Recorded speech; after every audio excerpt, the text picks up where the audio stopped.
Hi, I'm Rick Steves, back with more of the best of Europe. This time we're in for a stunning array of cultural treats, and it's more than just great food. This is the land of the Basque people.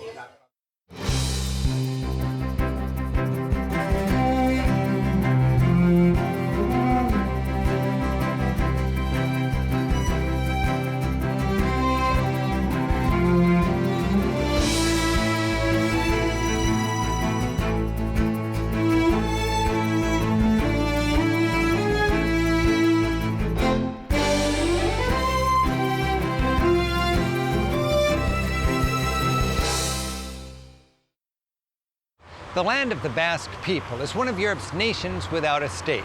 Its territory split between France and Spain.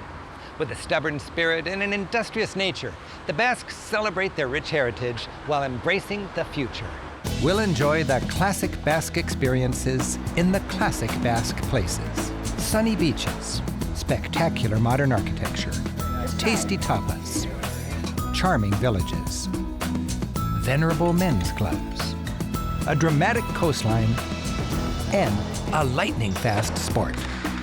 When they drew the national borders of Europe, the Basque nation was left out. While you won't see this country on standard Europe maps, Basque people defined their land like this, bounded by the Pyrenees Mountains and the Atlantic coast. We start in San Sebastián, tour Guernica and Bilbao, and finish in the French part of Basque Country, visiting Bayonne and Saint-Jean-de-Luz. The independent-minded Basques are notorious for being headstrong. But as a culturally and linguistically unique land surrounded by bigger and stronger nations, the Basques have learned to compromise while maintaining their identity. Much unites the Spanish and French Basque regions. They both share a striking Atlantic coastline with communities reaching far into the Pyrenees. They have the same flag, similar folk music and dance, and a common language spoken by about 500,000 people. And both, after some struggles, have been integrated by their respective nations. The French Revolution quelled French Basque ideas of independence. And in the 20th century, Spain's General Franco attempted to tame his own separatist-minded Basques. But in the last generation, things are improving. The long-suppressed Basque language is enjoying a resurgence. And because the European Union is interested in helping small ethnic regions as well as big countries, the Basques are enjoying more autonomy. So just who are the Basques? Sure, you can still find a few beret-capped shepherds that fit the traditional cliché, but the vast majority of Basques are modern and relatively prosperous city dwellers. Widespread Spanish and French immigration has made it difficult to know who actually has Basque ethnic roots. Locals consider anyone who speaks the Basque language to be Basque. If you know where to look, Basque customs are strong and lively, perhaps nowhere more so than in one of their favorite sports, called alai. Players use a long wicker basket to whip a ball, smaller and far harder than a baseball, off walls at more than 150 miles per hour.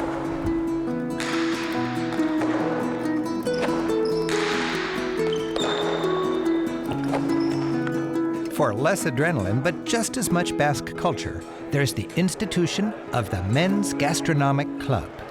These clubs are common throughout Basque Country and range from the more working-class communal kitchen type of place to the fairly highbrow, more exclusive version with extensive wine cellars and gastronomic libraries. The club serves several functions. Traditionally, Basque society is matrilineal. Women run the show at home. These provide a men's night out. It's also a place where friends who've known each other since grade school can enjoy quality time together, speaking Basque and savoring traditional ways in an ever faster world. And it's a place where men cook together and celebrate the famed Basque culinary traditions. While much of Basque Country is in France, most of the land, industry, and people are in Spain. And many consider Spanish Basque culture to be feistier and more colorful than that of the more integrated French Basques. The leading tourist destination in Spain's Basque Country is San Sebastián. Shimmering above its breathtaking bay, elegant and prosperous San Sebastián, or Donostia as locals call their town, is your best home base for exploring Basque Country. With its romantic setting on the sea, lively old town, and its soaring statue of Christ gazing over the city, San Sebastián has a mini Rio de Janeiro aura. Its shell-shaped Playa de la Concha, the pride of San Sebastián, boasts one of Europe's loveliest stretches of sand. While sunbathers pack its shores in the summer, the elegant promenade is pleasantly devoid of commercialism.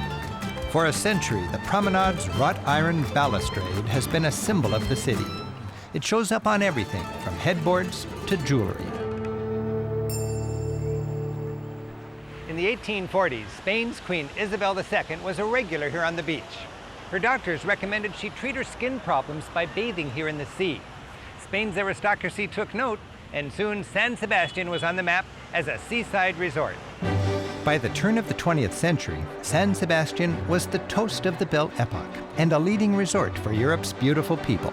Hotels, theaters, and casinos flourished. Even the anti-Basque dictator of Spain, Franco, enjoyed 35 summers here in a place he was sure to call not Donostia, but San Sebastián.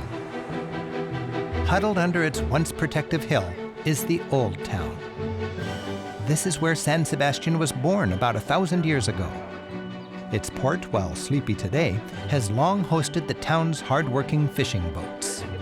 Because the town was almost entirely rebuilt after an 1813 fire, its architecture is generally neoclassical and uniform. Still, the grid plan of streets hides surprises: ornate Baroque and Gothic churches, delightful plazas, and shops offering fascinating insights into this culture.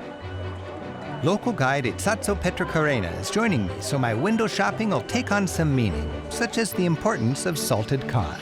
This shop, it's all about cod. It's very, very important for the Basque culture.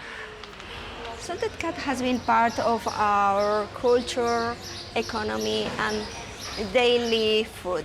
Historically, sailors used to have it in their boats. Now it's very, very big part of our cultural heritage as well as our gastronomy.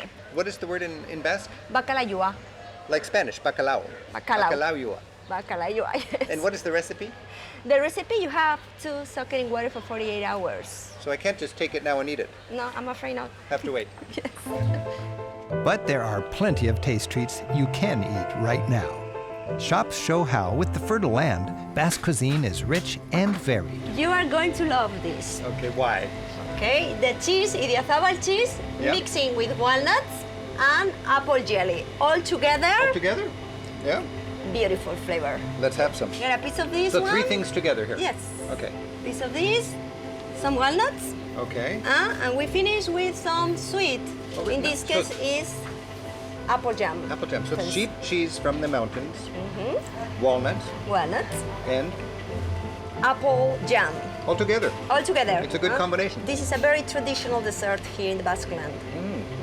You have the salty and the sweet, and the Basque cheese. And the Basque cheese. How do you say delicious in Basque? Also, ona. Also onau. Also onau. That's very good. So tell me about this marijuana store. Well, in Spain, it is illegal to sell it, but you can grow it at home, but only for your own personal use. That's Okay, it. so this shop would sell seeds and tools to help you grow at home. Yes. As is the case in more and more countries, low-key shops cater to the needs of locals who enjoy marijuana legally by growing it at home. If this variety of plant appeals, just ask for the proper seeds. And some grow lamps. Maybe a handbook for this new niche in the gardening market. And then perhaps get the latest on just the right liquid fertilizer. The old town's main square, lined with inviting cafe tables today, is where bullfights used to be held. Balconies still sport their seat numbers. Above it all, the seal of San Sebastián shows a merchant ship, a reminder of the Basque Country's rich seafaring heritage. People say the best food in Spain is in the Basque Country, and from the Basque Country, the best food is here in San Sebastián. Let's go in, let's go. I can hardly wait. San Sebastián is famous for its many bars offering a dazzling array of tapas. They're called pinchos in Basque.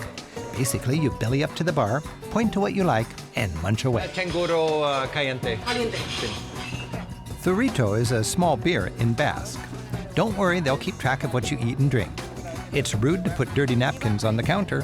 They belong on the floor. No matter how much you like a place, save room for the next bar. You want to be mobile. That's part of the fun. San Sebastian, we have so many bars that I cannot even count them. We go bar hopping, and every bar has its own specialty. It's famous little treat. Yes. Oh, good. This bar is loved for its changuro, that's spider crab, and its mushrooms. This one's a town favorite for shrimp. And they all serve chocolate, fresh white wine. Poured from high to aerate it, which adds sparkle, it's good with seafood, and therefore pairs well with Basque cuisine. Bars display their pinchos midday and again in the early evening. And keep your eye out for bars with empty counters. The best tapas are often not the ones on display, but the hot ones, advertised on blackboards and cooked to order. The specialty here? Melt-in-your-mouth beef cheeks in red wine sauce, pulpo or octopus, and foie gras, grilled goose liver with applesauce. Tasty delights all coming out of a tiny kitchen. Wandering the streets, you see there's a political edge to the graffiti. This poster shows Basque separatists doing time in Spanish prisons for violent activities. So tell me about the separatist group, the ETA.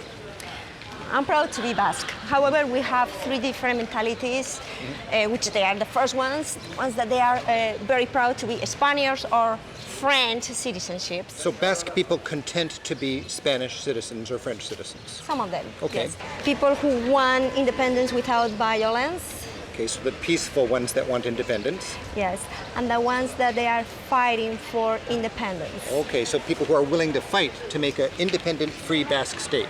Yes. And that group is the group supported by the ETA? Yes, exactly. Certain pubs have separatist sympathies. You'll know by the photos of prisoners and political murals on the walls. Well, the struggle for Basque independence is in a relatively calm stage, with the vast majority opposing violent tactics. There are still underlying tensions between Spain and those among the Basques who aspire to more autonomy.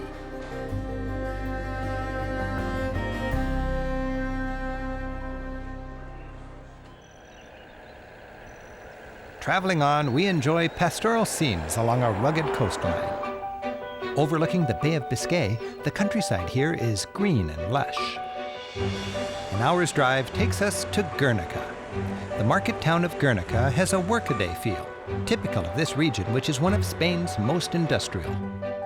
Visiting its stately parliament building, you sense the importance of this town to Basque culture. Historically, leaders would gather in the shade of an old oak tree. And this new oak tree, supposedly a descendant of the original one, reminds the Basque people of their unique clan traditions. In the adjacent assembly chamber, historic portraits of Basque lords surround today's representatives. And high above, a medieval lord swears allegiance to the almost sacred Book of Basque Laws. In the next room, a stained glass ceiling causes Basque hearts to stir. A sage leader standing under that venerated oak tree holds the old law, which provided structure to Basque society for centuries. Around him are groups representing the traditional Basque livelihoods: sailors and fishermen, miners and steelworkers, and farmers. And it's all set in a classic Basque landscape. While it does have deep cultural roots, most people know Guernica for a horrific event in the years leading up to World War II. Guernica was bombed flat in 1937. Because it was long the symbolic heart of Basque separatism, the city was a natural target for the dictator Franco in the Spanish Civil War. His ally, Hitler, wanted a chance to try out his latest technology in aerial bombardment. The result? The infamous bombing raid that Picasso immortalized in his epic work, Guernica.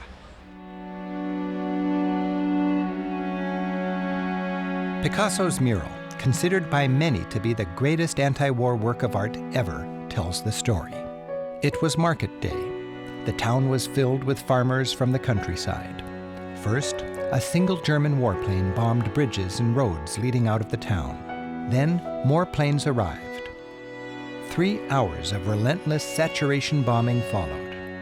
People running through the streets were strafed with machine gun fire. By sunset, the planes had left, leaving thousands of casualties and Guernica in rubble.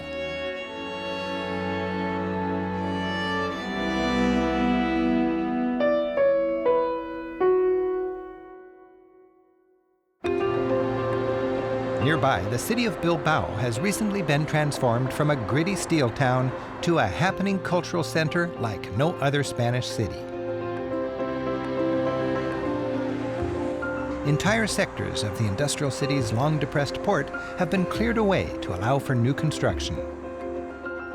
This bridge is part of what's now a delightfully people-friendly riverfront. Bilbao's Old Town is well worth a stroll. You'll find tall buildings and narrow lanes lined with thriving shops and tapas bars. A modern light rail line conveniently laces the Old Town with points along the river to the site which spearheaded Bilbao's urban renaissance, the Guggenheim Museum.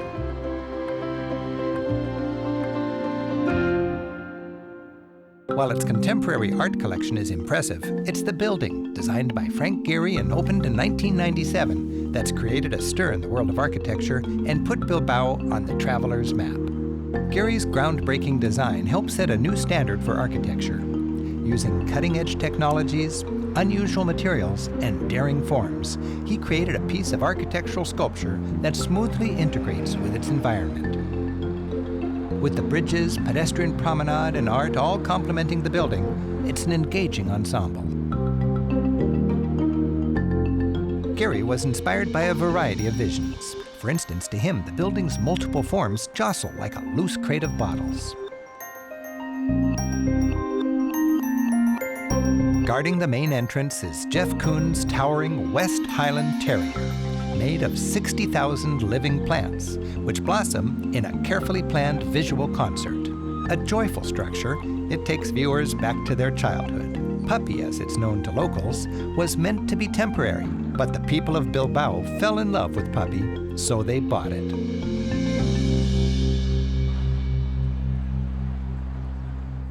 Stepping inside, you naturally flow to the museum's atrium, which acts as the heart of the building, pumping visitors in and out of various rooms on 3 levels. The glass and limestone panels overlap each other like fish scales. Each is unique, designed by a computer. Joyful as the building is, the art it holds is even more fun. While the museum's audio guides give meaning to the abstract art, my hunch is that the artists are entirely happy for us to simply wander, interact, and play with their creations.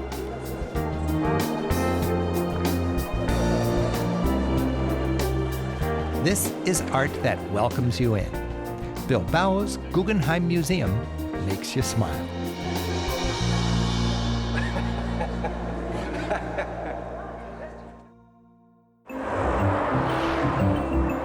From here, we leave the coast and head inland. Within an hour, we cross into the French part of Basque Country. Traditional village settings reflect the colors of the Basque flag, red and white buildings nestled in the green of the foothills of the Pyrenees. Spared the beach-scene development of the coast, these villages offer a more rustic glimpse of Basque culture.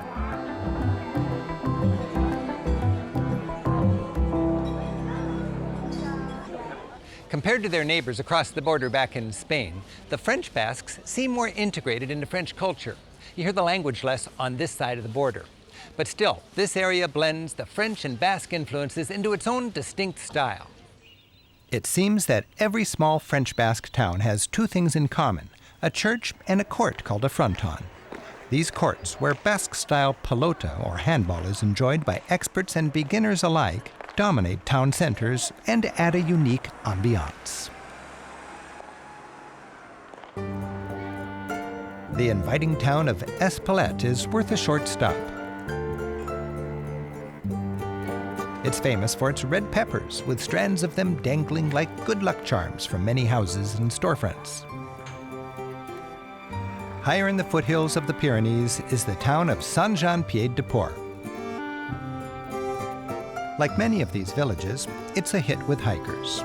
Most are simply on vacation, trekking between Basque villages or heading from the villages higher into the Pyrenees.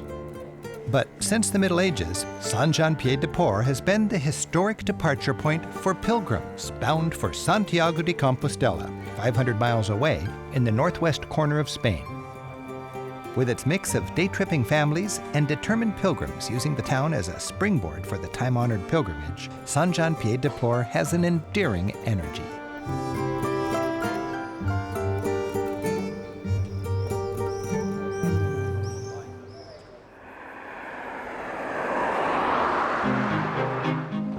To feel the urban pulse of French Basque Country, visit Bayonne, back down on the Atlantic coast. In the town's old center, tall, slender buildings decorated in Basque fashion with green and red shutters tower above narrow streets. Bayonne's cathedral, funded by its former whaling industry, stands bold and tall amid quaint lanes. We're here on a Sunday when the streets are quiet, but surprises reward those who poke around. This group is celebrating its cultural roots. While we're in Basque Country, these dancers made it clear to us that rather than being Basque, they were of Gascony descent, from a time when the English ruled this bit of France. Just another reminder of the ethnic complexity of Europe.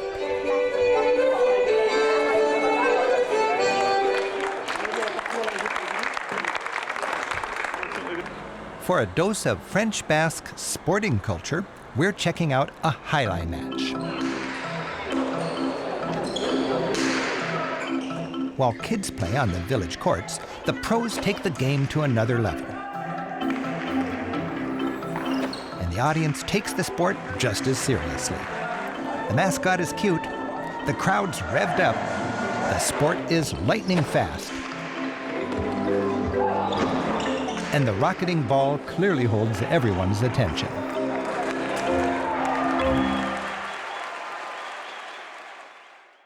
The nearby port town of Saint-Jean-de-Luz is my favorite home base here in French Basque Country. Cradled between its small port and gentle bay, today it thrives on tourism. The days when whaling, cod fishing, and pirating made it wealthy are long gone. Saint-Jean-de-Luz feels cute and non-threatening today, but in the 17th century, it was a home port to the fearsome Basque corsairs. These pirates looted and plundered with the French government's blessing. And the wealth they brought home is evident in the town's fine timbered buildings. The main square, Place Louis XIV, is a hub of action and serves as the town's communal living room. It was named for King Louis XIV, who was married here in a small church just down the street.